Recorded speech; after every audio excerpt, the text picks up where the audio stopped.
Bonjour, Racha Arodaki, merci d'être notre invité. Vous êtes révélation de musique classique et évidemment pianiste reconnu, soliste, Jean-Sébastien Bach, le nouvel album, on va en parler. La musique classique, parce que la musique classique doit être une musique populaire selon vous. Exactement, elle doit toucher tout le monde et non pas réservée à une certaine élite. C'est-à-dire qu'aujourd'hui, il y a toujours un snobisme, comme ça on dit, Jean-Sébastien Bach, c'est pas pour nous.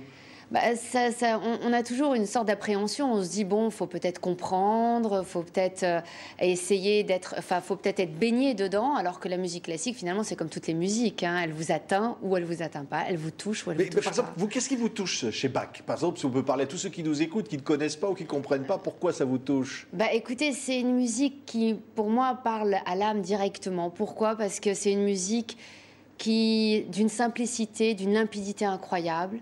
Qui finalement, il y a tout dans Bach. Il y a à la fois la musique de son époque, mais à la fois la musique d'aujourd'hui. Il y a tout. On retrouve un peu de jazz, on retrouve tout. Il a tout inventé. Il était très moderne, quoi. C'était un peu pop musique, quoi. En fait, c'est une rock star de l'époque, quoi. Oui, vraiment. Il est incroyable. Il arrive à swinger, à danser. Il y a du rythme, il y a de la pulse, ça groove, comme je dis. C'est vraiment ça, la musique. Elle vous emporte. C'est pour ça qu'il y a quelque chose d'exaltant quand on écoute et quand on joue Bach aussi. Ça groove et ça pulse. Regardez.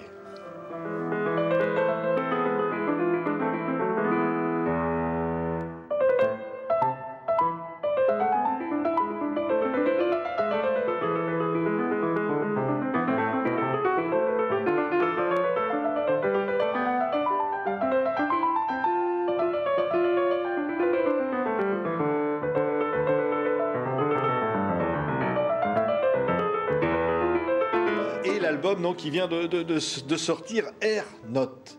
C'est-à-dire que c'est un voyage en quelque sorte, la musique. Complètement. C'est pour ça que j'ai appelé mon label Air Note. Le côté, c'est un voyage et c'est arrêter le temps, vous voyez. C'est se dire que c'est la note suspendue, c'est le temps qui permet qu'on puisse s'évader, qu'on puisse sentir qu'elle nous emmène ailleurs que sur cette terre bien ferme, mais bien dans les airs. Et c'est ça que j'aime. Mais pourtant, vous êtes quand même, on va dire, un peu prisonnière des partitions. Vous devez être fidèle à Bach, ce qu'il a écrit, ses notes. Oui, mais vous voyez, la liberté, elle est de... En fait, c'est comme un trésor. On essaye de le trouver. Quand on l'a trouvé, après, on peut faire ce qu'on veut avec. C'est exactement pareil. C'est une mine d'or. Vous trouvez, vous cherchez, c'est mystérieux. Et puis quand vous avez compris... Vous essayez de comprendre, essayez d'élucider un peu ce qu'il voulait, pourquoi, comment. Hop, après, vous vous laissez aller. Et là, c'est génial parce que c'est le cœur qui parle. Qu'est-ce qu'il voulait alors, Bach? Qui était-il? Parce que c'est un drôle de personnage, hein?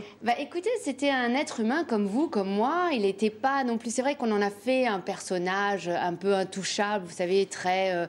avec son côté luthérien. Mais c'était une personne qui était profondément humaine, qui aimait la vie, qui était extrêmement écorchée, sensible. Il est né en 1685, mort en 1750, hein, c'est pour ça. préciser. Vraiment, il a bien le plein 18e. Non, je pense qu'il a énormément écrit. C'était pour lui, vous voyez, comme manger. Il fallait qu'il écrive tous les jours, et puis il fallait travailler, et puis il fallait gagner sa vie. Et puis c'est le premier il s'est autoproduit. Vous imaginez qu'à l'époque déjà... Oui, c'est ça, il aurait pu avoir sa maison de disques. Hein. Voilà, il s'est autoproduit en édition. C'est-à-dire que déjà à l'époque, on se dit, oh Bach, c'est peut-être pas si génial que ça. Et donc il s'est dit, bon, si c'est pas génial, c'est moi qui vais m'autoproduire, c'est moi. C'était un rebelle en fait, c'était un révolté. C'était un révolté. Et puis il a beaucoup souffert, hein. C'était pas si simple. Il n'avait pas les meilleurs orchestres qui jouaient ses œuvres. Il n'avait pas des étudiants tous aussi extraordinaires les uns que les autres. Enfin, je veux dire, c'est pas la vie d'artiste comme on la croit, d'un génie, quoi. Il serait certainement très heureux s'il entendait ce qu'on va entendre dans quelques instants, jouer dans des prisons. Pourquoi pas? On va en parler, écoutez.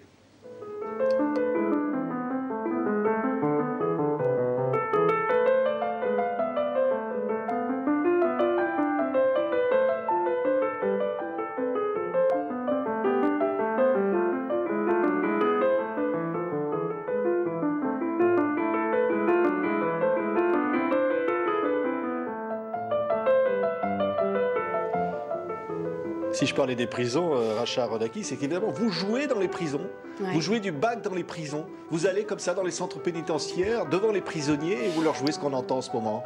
Oui, je pense qu'ils ont droit autant qu'aux autres à la grande musique. Et la grande musique, voilà, elle va là où elle ira peut-être... normalement, elle n'y va jamais. Donc c'est bien d'amener cette musique dans des lieux comme ça. C'est une expérience unique. Tous ils sont aussi, je veux dire, touchés par cette musique. La plupart n'ont jamais vu un concert de musique classique. Beaucoup pensaient que c'était pas possible pour eux de ressentir en écoutant cette musique, que c'était pas pour eux. Vous voyez cette image qu'on a. C'est la musique qui peut sauver, c'est la musique qui peut faire prendre conscience des choses, rédemptrice. Ah, moi j'y crois, complètement. Je pense que dans la musique, il y a quelque chose qui dépasse les mots. Il y a ce qui vous atteint, qui est indescriptible, qui ne peut pas être exprimé en rien, qu'à part en sensation. Et c'est vrai que la musique touche une pointe de votre être, la plus profonde, celle qui est cachée, qui ne se révèle pas toujours. D'ailleurs, j'ai eu des retours de prisonniers qui m'ont dit « j'ai l'impression d'être devenu un enfant, quoi ». Et ouais. C'est beau. Je veux dire que pour un peu d'innocence, un peu de retour voyez, à cette non-réalité, à quelque chose qui fait que quand on est enfant, on a cette pureté, ce côté, voilà, on prend tout et sans se poser de questions. Ouais. C'est l'idée que, ce qu'on disait au début, évidemment, la musique baroque, le clavecin, tout ça, qui peut paraître des musiques un peu anciennes, voire ringardes, ou tout ça, ou pour beaucoup de gens, vous dites, les enfants, dans les écoles, tout ça, peuvent jouer cette musique, peuvent avoir envie de l'entendre. Complètement. Moi, j'ai fait comme ça, j'ai été jouer dans une ZEP une fois, c'était magnifique, c'était extraordinaire. Quand vous dites, je vais venir, je vais jouer du Handel, du Bach, tout le monde me dit, faut peut-être jouer les tubes, les trucs connus, parce que, oh là là, ça va être difficile pour eux, Bach et Handel. Mais en fait, pas du tout. Parce que c'est toujours pareil. Si l'acte vient d'un acte d'envie de donner de l'amour. La musique, c'est quoi? C'est la traduction de ce qu'on a à l'intérieur. Donc à partir du moment où elle est sincère, où elle vient du cœur, l'enfant, et n'importe quel aide, d'ailleurs pas que l'enfant, il le ressent. Et à partir de là, il se laisse emporter, il se laisse avoir par l'émotion. Ouais. Voilà. Et ça n'a pas de frontières, ça n'a pas d'âge, ça n'a pas de milieu. Voyez. Et si on peut dire qu'évidemment, vous êtes né en Syrie, si on peut avoir une pensée aussi pour ce pays, pour dire que si la musique pouvait apporter la paix. Ça serait merveilleux à travers le monde, parce que c'est vrai que c'est dur. La musique peut au moins apporter un peu disons, de recueillement et permettre peut-être de s'imaginer que peut-être un jour moins de violence sur cette terre et d'injustice. Merci d'avoir été notre invité, Racha Arodaki. On a peut-être donné envie, comme ça, on l'a vu la pochette à l'instant, d'écouter votre nouvel album. Merci, Révélation de la musique classique. Merci.